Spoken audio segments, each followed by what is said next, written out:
Assalamualaikum warahmatullahi wabarakatuh. Perkenalkan, kami dari kelompok 9. Pada kesempatan kali ini, kami ingin mempresentasikan materi mengenai manajemen berbasis sekolah untuk memenuhi mata kuliah profesi kependidikan. Sebelum kita masuk ke materi, saya ingin memperkenalkan anggota dari kelompok 9 terlebih dahulu. Assalamualaikum warahmatullahi wabarakatuh. Perkenalkan, nama saya Khotifah Kumalasari Siregar. Saya dari kelas 2A, program studi PGSD. Perkenalkan, nama saya Jamaliatul Apna, NIM 2011253200080. Assalamualaikum warahmatullahi wabarakatuh. Perkenalkan, nama saya Mahmudah Nur Anissa. Saya dari kelas 2B. Perkenalkan, nama saya M. Al-Amin Jailani dari kelas 2B. Perkenalkan, nama saya Muhammad Penanda Brija dari kelas 2A. Assalamualaikum warahmatullahi wabarakatuh. Perkenalkan, nama saya Nurbaiti Rahman dari kelas 2A, program studi pendidikan guru sekolah dasar. Assalamualaikum warahmatullahi wabarakatuh. Perkenalkan, nama saya Nur Izatul Hasanah. Saya dari program studi pendidikan guru sekolah dasar kelas 2.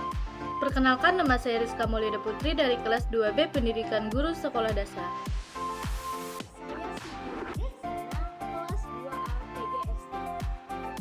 Perkenalkan, nama saya Sri Indriyatun Haliza dari kelas 2B PGSD. Perkenalkan, nama saya Wabanul Ajijah dari kelas 2A. Nama saya Jahra Rosita dari kelas 2A. Materi yang pertama adalah peran guru dalam manajemen berbasis sekolah. Pendidik dalam artian guru untuk membantu menyukseskan manajemen berbasis sekolah perlu meningkatkan diri dan mengembangkan potensi profesionalitas untuk meningkatkan mutu pendidikan. Untuk meningkatkan kualifikasi guru dan memiliki kemampuan profesional, pemerintah telah membuat Undang-Undang Nomor 14 Tahun 2005 mengenai guru dan dosen. Salah satu upaya dari undang-undang tersebut adalah meningkatkan profesionalisme guru serta meningkatkan kualitas hidup ekonomi guru. Prinsip-prinsip profesionalisme guru. Yang pertama, memiliki bakat, minat, panggilan jiwa, dan idealisme. Menjadi seorang guru merupakan panggilan jiwa. Sebelum kita menjadi seorang guru, kita harus memiliki motivasi yang kuat, bukan semata-mata didorong oleh pandangan di era sekarang. Adapun idealisme adalah pandangan yang harus dimiliki oleh seorang guru, bahwa seorang guru adalah pekerjaan yang mulia. Yang kedua, yaitu meningkatkan komitmen, meningkatkan kualifikasi akademik, dan latar belakang pendidikan sesuai dengan bidang tugasnya. Misalnya, seorang guru SD harus mengambil pendidikan sesuai dengan bidangnya, yaitu kuliah di jurusan PGSD. Memiliki kompetensi yang diperlukan sesuai dengan bidang tugasnya. Dan yang kelima, memiliki tanggung jawab atas pelaksanaan tugas keprofesionalannya. Memperoleh penghasilan yang ditentukan sesuai dengan prestasi kerja.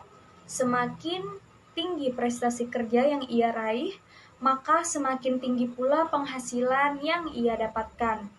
Yang ketujuh, memiliki kemampuan untuk mengembangkan keprofesionalannya secara berkelanjutan dengan belajar sepanjang hayat.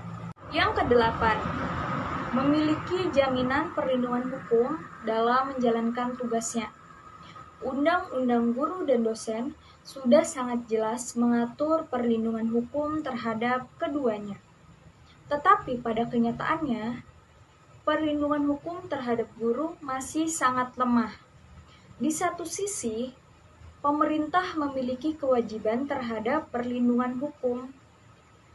Di satu sisi yang lainnya, guru harus mengupayakan perlindungan hukum tersebut. Yang terakhir, memiliki organisasi profesi yang berwenang dalam mengatur tugas-tugas keprofesionalan seorang guru. Contoh organisasinya adalah PGRI. Saya di sini akan melanjutkan penjelasan dari teman saya, yaitu tentang peranan guru menurut Departemen Pendidikan dan Kebudayaan pada tahun 1996. Yang pertama adalah guru sebagai inisiator, organisator, dinamisator dalam proses pendidikan. Guru sebagai inisiator mampu memilih dan mengembangkan bahan pengajaran yang sesuai dengan tujuan yang hendak dicapai.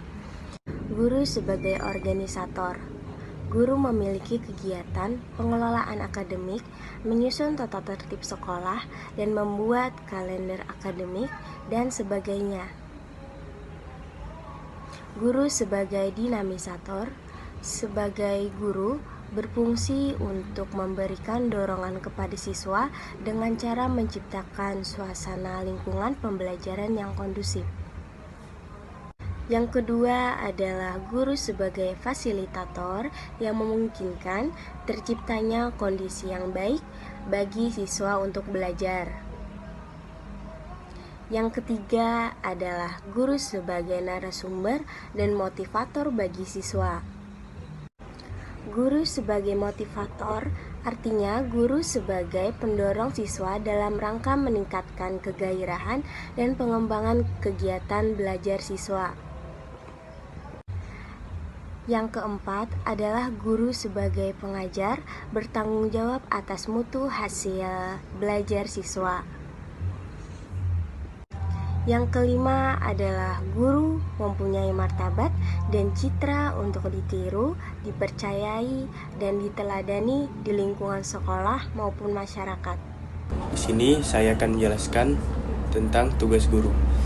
Yang pertama, ada tugas profesional yang terdiri dari tugas mendidik, mengajar, dan melatih untuk mengembangkan dan membentuk kepribadian, kecerdasan, dan keterampilan siswa secara optimal. Yang kedua, ada tugas manusiawi yang terdiri dari tugas membina siswa dalam rangka meningkatkan martabat dan citranya agar dapat menempatkan dirinya secara keseluruhan kemanusiaannya bagi kepentingan dan cita-citanya. Yang ketiga, tugas kemasyarakatan yang terdiri dari tugas membimbing siswa menjadi warga negara yang baik sesuai dengan Pancasila dan Undang-Undang 1945. Di sini saya akan menjelaskan materi tentang kesiapan guru dalam pelaksanaan manajemen berbasis sekolah atau MBS. Dalam kesiapan guru untuk melaksanakan manajemen berbasis sekolah dapat dilihat dari dua hal, yaitu kesiapan material dan kesiapan mental. Kesiapan material adalah kesiapan guru dalam proses belajar mengajar, baik dari segi teori maupun peralatan-peralatan yang mendukung dalam praktek di sekolah itu. Sedangkan kesiapan mental merupakan kesiapan psikologis seorang guru untuk bertindak maupun memberikan respon terhadap segala sesuatu yang terjadi. Materi selanjutnya akan dibacakan oleh teman saya.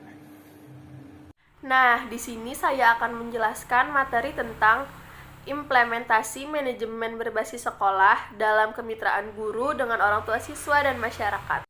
Manajemen berbasis sekolah merupakan model manajemen yang menjadikan sekolah sebagai pusat pengambilan keputusan penyelenggaraan pendidikan di sekolah dan menempatkan kepala sekolah sebagai manajer pendidikan untuk memberdayakan segala potensi sumber daya yang ada melingkup di sekolah dalam mendukung kesuksesan sekolah. Di sini saya akan menjelaskan strategi implementasi program MBS atau manajemen berbasis sekolah. Pada hakikatnya adalah pemberian otonomi yang luas kepada sekolah dengan tujuan akhirnya meningkatkan mutu dan hasil penyelenggaraan pendidikan sehingga bisa menghasilkan prestasi yang sebenarnya melalui proses manajerial yang mapan. Nah, strategi implementasi program MBS ini terbagi menjadi 10 macam. Yang pertama, menerapkan kurikulum KTSP. Yang kedua, meningkatkan proses belajar mengajar yang menyenangkan. Yang ketiga, meningkatkan mutu prapendidik. Yang keempat, dukungan terhadap tenaga pendidik di sekolah. Yang kelima, keaktifan para peserta didik. Yang keenam ini, peran aktif orang tua terhadap peserta didik. Yang ketujuh, sarana prasarana yang memadai. Dan yang kedelapan, pengawasan masyarakat sekitar. Yang kesembilan, dukungan finansial, dan yang ke-10 peran pemerintah, karena peran pemerintah ini sangat penting. Di sini saya akan melanjutkan materi dari Nur Izzatul Hasanah. Pelaksanaan manajemen berbasis sekolah akan efektif apabila masyarakat dan orang tua memberikan dukungan dan partisipasinya terhadap program-program di sekolah. Partisipasi masyarakat dan orang tua yang tinggi merupakan wujud kepedulian dan tanggung jawab masyarakat terhadap pendidikan anak di sekolah. 3. Peran guru dalam organisasi komite sekolah. Pengertian komite sekolah. UU SPN nomor 20 tahun 2003 pasal 56 ayat 3 menyatakan bahwa komite sekolah atau madrasah sebagai lembaga mandiri dibentuk dan berperan dalam peningkatan mutu pelayanan dengan memberikan pertimbangan, arahan dan dukungan tenaga, sarana prasarana, serta pengawasan pendidikan pada tingkat satuan pendidikan. Maksud dibentuknya komite sekolah adalah agar suatu organisasi masyarakat sekolah yang mempunyai komitmen dan loyalitas serta peduli terhadap peningkatan kualitas sekolah. Nah, selanjutnya di sini saya akan membahas tentang peran komite. Yang pertama sebagai lembaga pemberi pertimbangan atau advisory agency. Biasanya dalam menentukan langkah yang akan diambil dalam kebijakan di sekolah, pihak sekolah bertanya atau pihak komite yang akan memberi pertimbangan terhadap keputusan tersebut. Yang kedua adalah sebagai lembaga pendukung dalam pengambilan kebijakan di sekolah. Biasanya lembaga komite akan memberikan dukungan, baik dukungan berupa finansial, pemikiran maupun tenaga. Yang ketiga sebagai lembaga pengontrol guna mendorong akuntabilitas dan transparansi di sekolah, pihak komite akan melakukan controlling. Yang keempat, yang terakhir adalah mediator. Pihak komite berperan untuk menjadi pihak mediator antara lembaga eksekutif atau pemerintah dengan masyarakat. Nah, di sini peran komite sebagai lembaga yang netral. Komite sekolah memiliki beberapa tugas, di antaranya yang pertama ialah memberikan pertimbangan dalam penentuan dan pelaksanaan kebijakan pendidikan, yang kedua menggalang dana dan sumber daya pendidikan lainnya dari masyarakat baik perorangan atau organisasi, yang ketiga mengawasi pelayanan pendidikan di sekolah sesuai dengan peraturan perundang-undangan, dan yang terakhir ialah menindaklanjuti keluhan, saran, kritik, dan aspirasi dari peserta didik, orang tua atau wali, dan masyarakat. Anggota komite sekolah terbagi menjadi 3. Yang pertama, ada orang tua siswa atau wali siswa yang masih aktif bersekolah. Yang kedua, ada tokoh masyarakat.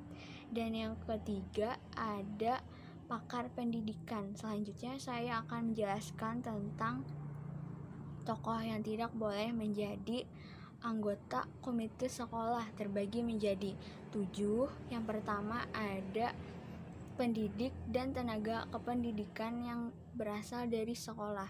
Yang kedua ada penyelenggara sekolah yang bersangkutan. Dan yang ketiga pimpinan desa. Yang keempat forum koordinasi pimpinan kecamatan. Yang kelima ada forum koordinasi pimpinan daerah. Yang keenam anggota DPRD atau Dewan Perwakilan Rakyat Daerah. Yang terakhir ada pejabat pemerintah atau pemerintah yang membidangi bidang pendidikan. Itu dia video presentasi dari kami kelompok 9 mengenai manajemen berbasis sekolah. Semoga ilmu yang kami sampaikan dapat bermanfaat. Mohon maaf apabila ada terdapat kesalahan kata yang disengaja maupun tidak disengaja. Sekian dari kami. Wassalamualaikum warahmatullahi wabarakatuh.